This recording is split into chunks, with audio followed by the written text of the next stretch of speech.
year ago, I made a video discussing the Ink Demon's design from the Bendy series. This was to coincide with the development of the up-and-coming feature film. This video also dove into the fandom's discourse surrounding the Ink Demon's various designs throughout the franchise and what those designs did for the character. Overall, I thought it was a very interesting discussion. On top of that, I used it as an artistic exercise for both my character design and 3D modeling skills, of which I think I've improved a lot since then. So I thought about the idea of doing it again, only with a different mascot horror franchise. And what better mascot horror franchise to talk about than arguably the second biggest man on campus, another massive franchise that has a feature film in development, the one, the only, Poppy Playtime.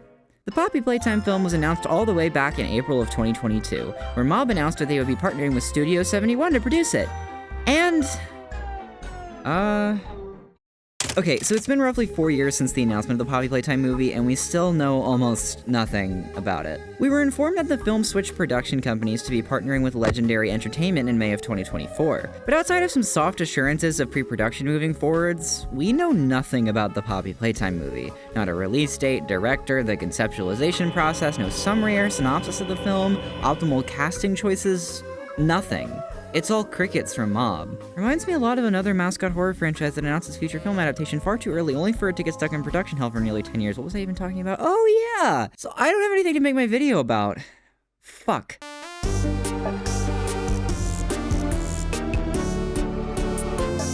This is like the only notable mascot horror film coming out I can even use for this. What, do you want me to talk about the fucking Hello Neighbor movie or something? Hello Neighbor would be a real ass guy. He doesn't really have a character design. What, am I gonna make an entire video about my Mr. Peterson fan cast played by fucking Nick Offerman or something?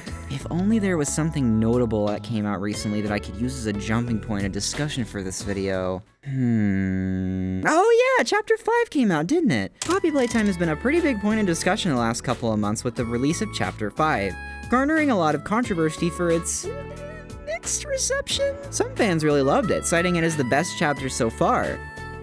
Others not so much. 'Cause you didn't do jack shit this whole fucking game! Why are you here?! I could say a lot about my thoughts on Chapter 5, having played it on release and feeling like I have pretty confident insight into the pros and cons of the game. Get me off the roof! If I can't go to a better place, you can't eat. Okay, This game sucks! Except I'm not going to. The meat and potatoes of my discussion is that this chapter saw the return of the game's most iconic character. And no, it's not the one that the game is named after, in case you were wondering. I don't know why the fandom seems to hate Poppy so much. It's Huggy Wuggy, the Fortnite guy. By the way, did you guys know that they revealed that Poppy was Elliot Ludwig's daughter in the fucking Fortnite creative map? Huggy Wuggy was absent since his debut in the first chapter of the game. His presence had been built up as his fate was left ambiguous, and he had left such a lasting impression that made the game go viral to begin with, having what I'd still argue is the best chase sequence in any mascot horror game. Which is something the series would continue to beat to death a la horse style, but I digress. There was immense hype for this character's return, being the cliffhanger threat from the ending of Chapter 4. It's easy to see why Huggy Wuggy is such an iconic face of this franchise. But how did he come to pass? And is there a way to improve him?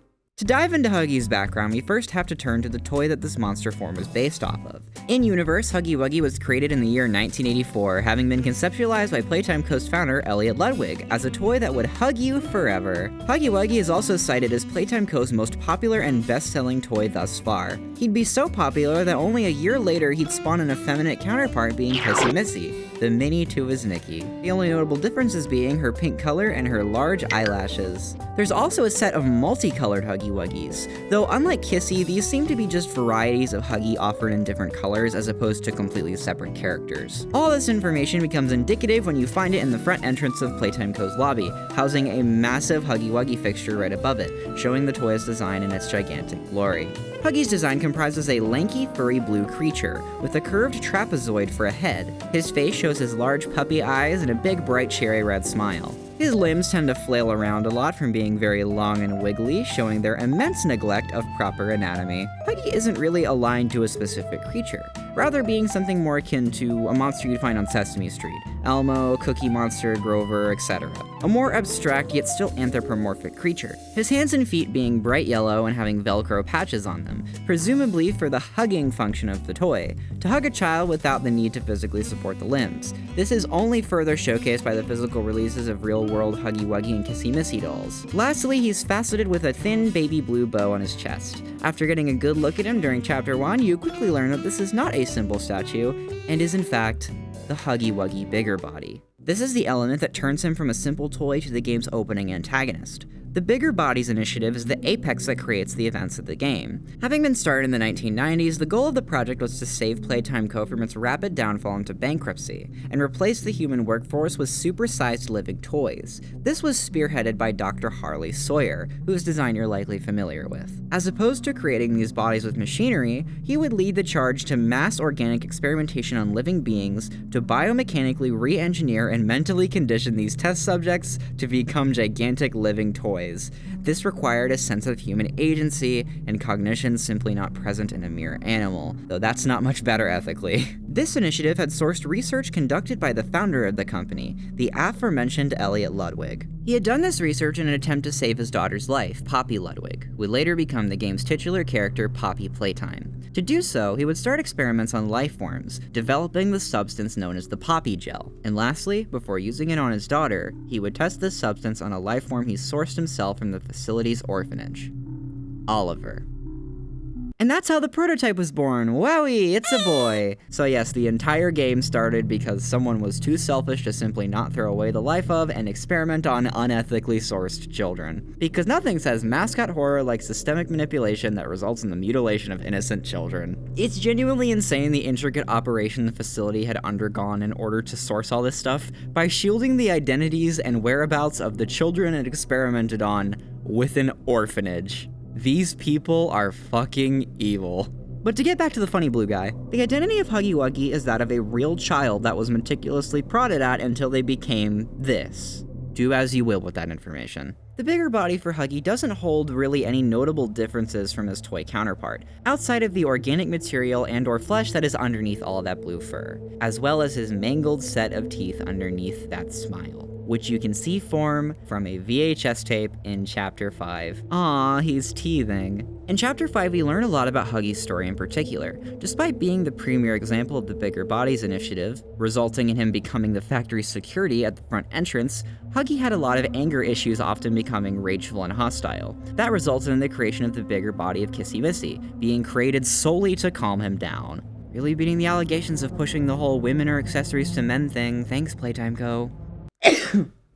Ow. You can see Huggy's rageful side and sporadic nature showcased in the documentation tape of his escape in 1992. Details of Huggy's conditioning process and learning of his softer side are showcased to the player as we learn more on his backstory in Chapter 5 of the game. We have a pretty good understanding of Huggy Wuggy, right? So what would I change about him? First off, I find this design to be a little directionless. Granted, that may be why he was so appealing to the younger crowds that attached onto Poppy Playtime, but I just feel like a little more intent could have been incited when creating his design. He has a lot of really rich backstory that I feel like could be pulled from more to create the design. I noticed how Poppy Playtime felt like it marked a second era of mascot horror stuff that's separate from your FNAFs and Bendys and Baldies and Tattletales and Hello Neighbors, where every mascot horror game, good or bad, would just make some vaguely cute blob thing the main character, as opposed to trying to actually make a functional character design. And I fear this stemmed from Poppy Playtime's massive success mass marketing this frankly very inexplainable character design, and even more so the fact that it worked. I don't hate the player, I hate the game. So as a character I respect more than fucking Muzi, I'd like to have a bit more intent behind the design both historically and functionally. And second off, I'm not gonna lie, I don't really find this design that scary. Huggy just comes off to me as a big doofus. I find him more cute than anything. Even when his design does little to subvert the cute appearance of his toy, these mangled dentures remind me less of a scary monster and more of a little chihuahua bearing its tiny fangs. Huggy's cute. I don't care. I like him. I let him bite my arm off. While I think he was a very striking presence in the very well executed chase sequence of Chapter 1, I found myself kind of bored of him by Chapter 5 despite being absent for so long and so highly built up. I was more excited to see him back at all than the contents of what he actually does in the chapter. Don't get me wrong, I think conceptually Huggy has some really good intent behind his character that makes his story really horrifying. But not only is it really non-specific and kind of blanketed across the game's various monsters, it doesn't exactly translate to a well-thought character design. In an interview with Micah Preciado, someone who was heavily involved with the creation of the first 3 chapters of Poppy Playtime, Derek Strong and Sir Smirks asked a question about that incredibly iconic vent chase scene where we get a bit more insight on Huggy. How did you approach designing something that scary inside of a kid's toy factory? Like, I think a big part of it is that vent chase feeling really claustrophobic, which, I mean, credit to Isaac. He kind of designed that whole chase. I think a big thing that helped was just scale. You are normal sized, but these toys are like massive, making him look like he's squished and he is like using all his might to try and chase you. Having Huggy's face look directly at you no matter what, seeing that like piercing gaze is always going to be more scary than if you saw him trying to, like, I don't know, look around or try to find his footing. He's like, instead his eyes are like directly on you the whole time. I think that's part of how he got that scare to be effective. I really love this detail and what makes this chase scene work so well. It's that incredibly strong body language and active eye contact Huggy has with the player, doing anything and everything he can to return to your view. What I'm suggesting is taking this element of his character and cranking it up to 11, having that distinct characteristic be showcased all throughout his demeanor, personality, and even influencing his character design. Taking all this history into account, I think I have what I need to redesign Huggy in my vision.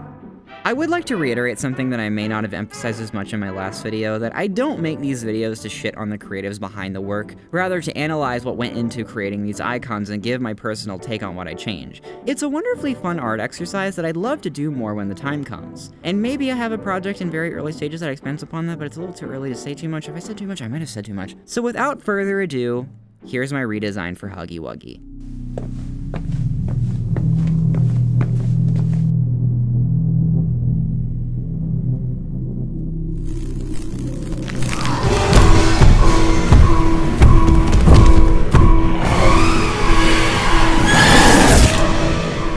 While the design may not be the most radical change, there's a lot of small intricacies that contributed to the final design seen here. His build is more or less the same with a few changes. I didn't want to make the bigger body a direct one-to-one translation of the toy, because while I think there's something to say story-wise about the perfection achieved in characters like Huggy or Mommy Longlegs, I think it's clear people resonate with those iterative differences that make characters like Catnap or the other bigger body smiling critters more distinct. It wouldn't be as radical of a difference by any extent, but certain things like the build being more anatomically feasible, the fur being more patchy and frayed out due to his size, and elements like his dried out lips being emphasized further on the bigger body form as opposed to the toy.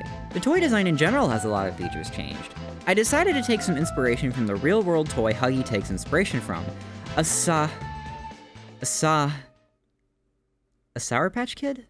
Okay, so I found this quote on the wiki where apparently Micah had said that Huggy's design wasn't particularly based on a specific animal, and that it was rather inspired by a blue Sour Patch Kid, which was really surprising to me, especially considering the toys I will later draw inspiration from feel so Huggy Wuggy-esque. But I also can't find the source for this quote literally anywhere. All I found is other fans parroting this quote, or places sourcing the wiki as the source, which in itself doesn't have a source. So I don't know, maybe someone just made this up. But either way, I suppose I have to take some creative liberty in saying I'm pretty sure Huggy is based on a sock monkey. I mean, come on. The build, the red lips, the eyes and features. There's also those monkey Velcro plushies that feel like a huge inspiration too, down to the functional Velcro hands and feet and everything. I also thought taking from 80s toy culture at the time would have made the most sense. Huggy to me doesn't really read as a baby toy and more so something aimed at a 3 to 6 year old. Ages 3 and up, it's on my box. ages 3 and up. Babies tend to play with very educational and frankly androgynous toys, whereas Huggy is very clearly a gendered toy, down to the girl version and all. And as misogynistic as it may be to say it, boys were simply marketed cool things back then, and girls are marketed cute things. Or they were marketed the amount of toys clearly meant to instill a sense of motherhood or a dormant lifestyle in young girls, but hey, yeah, the toy industry was a little fucked up back then. Okay, to their credit though, this She-Ra catalog is fucking tough. Thank you, woke 1985, what the hell? But I think with Huggy's story clearly showing some themes addressing that misogynistic dynamic betwixt gendered toys, and subverting them in ways, with Kissy being a lot more story important and present than Huggy, it's something worth highlighting more prominently to me. This entire tangent to say, I gave him spikier hair. I thought it would make his head look more distinct and figured it fit the theming. Bro looks like Bart. So a lot of inspiration from sock monkeys was taken from this design, down to the different color tones and everything, adding a lighter blue for some more contrast as well as to accentuate the other features on his face, which involved literally making Huggy Wuggy a monkey, or rather a chimp. Well, a very stylized chimp, adding elements such as his snout, nostrils, and ears to his design to make him closer to a chimp. There's a reason beyond the sock monkey inspiration for making him a chimp. I think a lot of Huggy's body language evokes that fear of a rabid animal, and especially that irrational fear of, say, like a chimp going berserk and ripping your face off. I see that everywhere, so it felt appropriate. I thought using this as a basis for his animalistic qualities gave him more of a practical fear factor. Those dilated pupils, the more animated face, as well as more rampant movements during animations. I love his detection to be so just rapid and twitchy until he finds you and completely locks in on your location as you desperately try to retreat back out of view. It's again what made that vent chase in chapter 1 so notable. And lastly, I got Huggy's set of chompers, which I decided to straighten out as opposed to making those weird random teeth that were shown in his original design. I did this to further evoke that chimp feel, as chimps are known for their giant grins and big toothy smiles. I am really happy with how he turned out, and I know it's not going to be everyone's cup of tea, but I made it for me, so in all seriousness, whether or not you like it, I hope you enjoy me doing a deep dive on this character and what makes him so iconic. I had a lot of fun. If you'd like access to the model, I have it uploaded on my Patreon. You can buy it separately for $5, or just getting 1 month of my complete Patreon package will give you access to ad-free videos, previews, and updates, as well as all previously uploaded assets that I make for videos like this. Thank you guys for watching. See ya!